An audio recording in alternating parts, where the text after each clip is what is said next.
तोहरे चक्कर में रे गोरकी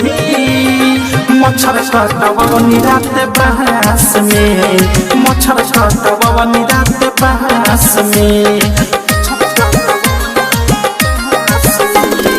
तोहरे चक्कर में रे गोरकी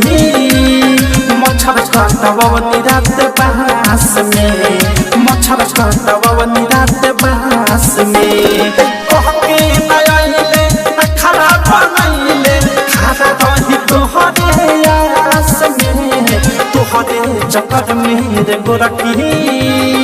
मच्छर काटवनी रात बहस में मच्छर काटवनी रात बहस में तोहरे चक्कर में रे गोरकी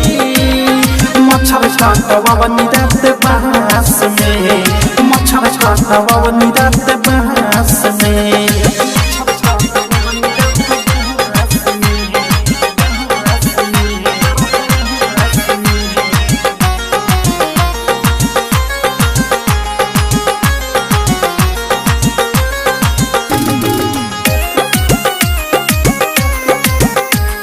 झूठ बोलले जाता राता काहे के कइले मिले के फेरा में रही खनौ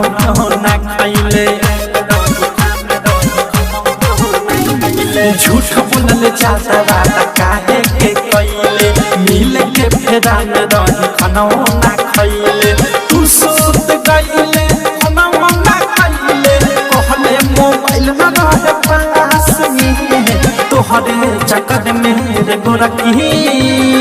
मच्छर काटवनी रात बहस में मच्छर काटवनी रात बहस में तोहरे चक्कर में रे गोरकी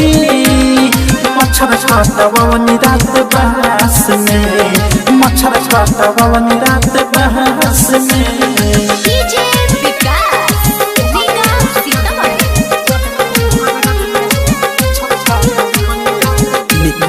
रिकॉर्डिंग स्टूडियो ननौरा